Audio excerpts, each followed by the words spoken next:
And our in-depth coverage continues now. Our political analyst Joe Fleming back with us once again, live in studio to discuss what happened yesterday. And one of the headlines yesterday, Joe, is that Rhode Island is no longer Clinton country after what happened yesterday. Not in the Democratic primaries, that's for sure. And the amazing thing is the Democratic establishment in Rhode Island all was backing her. She had all the Democrats backing her. People felt she would do very well in Rhode Island based on the past, but the voters of Rhode Island had a different opinion. And that's how Rhode Islanders are, independent. They do change their mind, but it's definitely not Clinton country anymore. Let's talk, well, it might be once again. Come November, it could be back, right. But in the Democratic primary, it's Sanders country. All right, let's talk about voter turnout.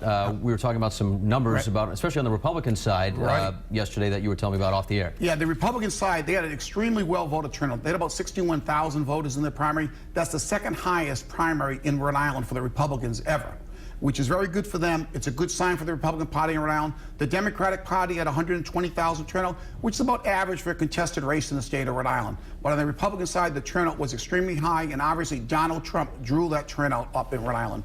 Trump, you know, yesterday, not only did he win, I'm not just talking about Rhode Island, but, you know, and the other four others as well, convincingly. What kind of a message now does this send not only to the Republican Party and the other two candidates, but the country? Well, I think it sends a very strong message for Donald Trump.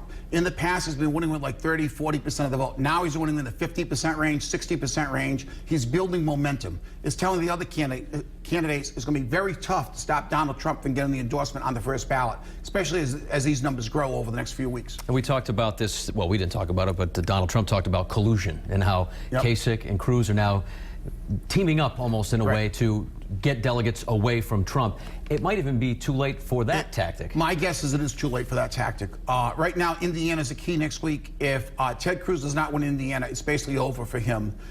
So I really believe that them teaming up now is really kind of late in the game. If they did this earlier on, they may have had more of a chance. But Donald Trump has a head of steam now, and I don't see that slowing up. Yeah, the Trump train rolling down those tracks. Joe, thanks again for coming in. We appreciate it. Later today.